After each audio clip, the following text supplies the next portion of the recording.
ఈరోజు రాష్ట్ర వ్యాప్తంగా వైఎస్ఆర్సీపీ ఆధ్వర్యంలో ఈ అక్రమంగా జరిగినటువంటి డిఎస్సి మీద సిబిఐ ఎంక్వైరీ చేయాలని చెప్పి ఈ స్పోర్ట్స్ కోటాలో ఉన్నటువంటి అవకతవకల మీద ఎంక్వైరీ జరిపి నిజమైనటువంటి ఎవరైతే అర్హులో వాళ్ళకి ఆ ఉద్యోగాలు కేటాయించాలని డబ్బులకి అమ్ముకున్నటువంటి తెలుగుదేశం పార్టీకి సంబంధించినటువంటి నాయకులకి ఇచ్చినటువంటి దొంగ సర్టిఫికేట్లు తెచ్చినటువంటి అభ్యర్థుల్ని తొలగించాలని చెప్పి రాష్ట్ర వ్యాప్తంగా వైఎస్ఆర్ కాంగ్రెస్ పార్టీ దాదాపు 4 నెలల నుంచి అనేక నిరసన కార్యక్రమాలు చేస్తూ వస్తున్నాం.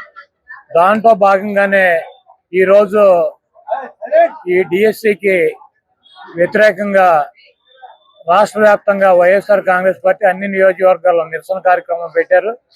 దీన్ని కొడుకును కాపాడుకోవాలన్నటువంటి ఉద్దేశంతో చంద్రబాబు నాయుడు ఈ రాష్ట్రంలో ఉన్నటువంటి పోలీస్ యంత్రాంగాన్ని ఉపయోగించి అర్ధరాత్రి మా నాయకుల్ని ఇళ్లకు వెళ్ళి నోటీసులు ఇచ్చి మీరు గనక ర్యాలీల్లో కానీ నిరసనలో కానీ పాల్గొన్నట్లయితే మీ మీద రకరకాల కేసులు కట్టి మిమ్మల్ని అరెస్ట్ చేస్తాం, మీరు ఎవరు కూడా వెళ్ళొద్దని చెప్పి పోలీస్ వ్యవస్థ మా నాయకులకి మా కార్యకర్తలకి ఫోన్లు చేసి బెదిరించినటువంటి పరిస్థితి రాష్ట్ర వ్యాప్తంగా ఉంది.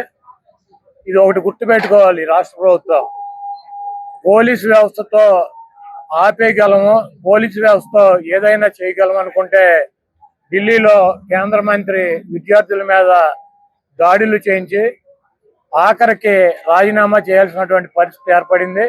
మీరు ఎవరినైనా సరే ఎంత తొక్కి పెట్టాలనుకుంటే ఏ రకంగా బంధించాలనుకున్నా కూడా అది మీకు సాధ్యం కాదు.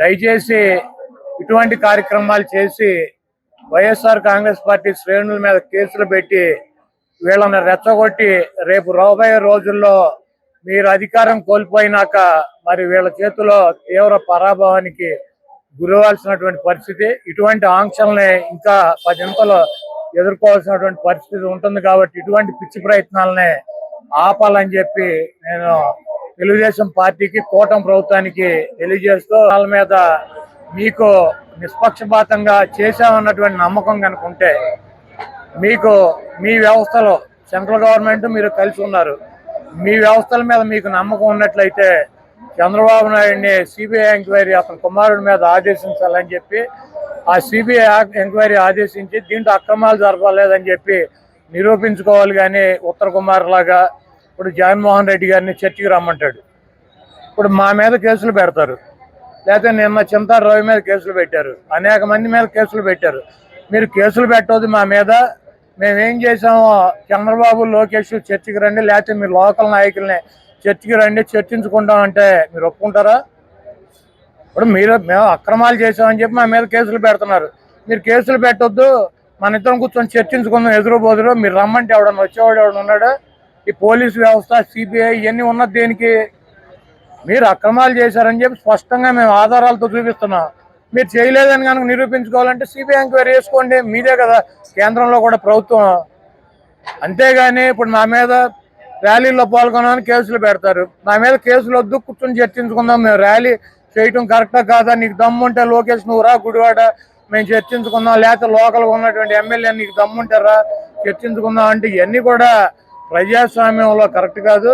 కాబట్టి మీరు కనుక నిజంగా అక్రమాలు చేయలేదని, ఉద్యోగాలు అమ్ముకోలేదని, మీరు అర్హులు కానటువంటి వాళ్ళకి ఉద్యోగాలు ఇవ్వలేదన్నటువంటి నమ్మకం కనుక మీకు అయితే ఉన్నట్లయితే మీరు తప్పకుండా సిబిఐ ఎంక్వైరీ ఎంచుకోండి, మీ నిర్దోషత్వాన్ని మీరు నిరూపించుకోండి. మాకు ఈ ఉద్యమాలు చేయాల్సినటువంటి అవసరం, ఈ నిరసన చేయాల్సిన అవసరం ఉండదు.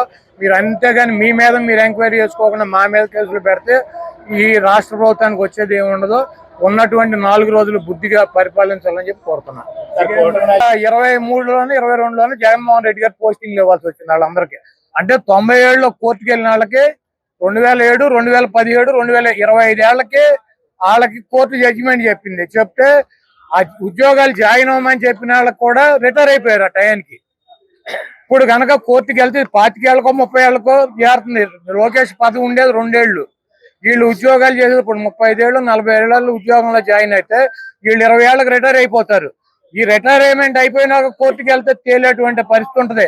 ఎందుకు 6 నెలల్లో సిబిఐ ఎంక్వైరీ చేస్తుంది కదా, నీ ప్రభుత్వం ఉంది కదా, సిబిఐ ఎంక్వైరీ అయితే నీకేంటి లాస్? జగన్మోహన్ రెడ్డి గారిని పరిటాల రవి కేసులో ఇన్వాల్వ్ అయి ఉన్నాడని అప్పుడు ముఖ్యమంత్రి రాజశేఖర రెడ్డి కూడా చంద్రబాబు నాయుడు ఆరోపణలు చేశాడు. సిబిఐ ఎంక్వైరీ కోరాడో కోరలేదా చంద్రబాబు నాయుడు? ఆ రోజు రాజశేఖర రెడ్డి గారు సిబిఐ ఎంక్వైరీ కొడుకు మీద వేసుకున్నాడే వేసుకోలేదా? నీకెందుకు భయం అని అడుగుతున్నా. నువ్వే కదా సిబిఐ ఎంక్వైరీ కోరి, నువ్వు కూడా కోర్టుకు వెళ్ళిపోయి ఆ రోజు నువ్వు సిబిఐ ఎంక్వైరీ జగన్మోహన్ రెడ్డి గారి మీద ఏమని రాజశేఖర రెడ్డి గారిని ముఖ్యమంత్రిని ఎందుకు కోరావు? ఆ రోజు నీకు ఒక నీతి, ఈ రోజు మాకు ఒక నీతి. ఆ రోజు రాజశేఖర రెడ్డి గారు మగాళ్ళగా కొడుకు మీద సిబిఐ ఎంక్వైరీ వేసాడు కదా, సిబిఐ ఎంక్వైరీ వేసుకున్నాడు కదా, ఇప్పుడు నీ కొడుకు కూడా మీద అక్కడ వేసుకో, నువ్వు సిబిఐ ఎంక్వైరీ వేసుకో నువ్వు. అంతేగాని ఇవన్నీ అది ఏడుతున్నందుకు అంటే ఎక్కొడతాక అన్నట్టు కోర్టుకి వెళ్ళమను, లేదా కూర్చొని చర్చించుకుందాం. ఏంది చర్చించుకునేది? నువ్వు అక్రమాలు చేసి అవినీతి చేసి నువ్వు మామూలుగా నీ మీడియా నువ్వు బొకాయిచ్చేస్తారు. జగన్మోహన్ రెడ్డి గారు నేను వస్తే మీరు ఒప్పుకుంటారా? రాజీనామా చేస్తారా? మీరు చెప్తారా? సమాధానం చెప్పే పరిస్థితి ఉందా?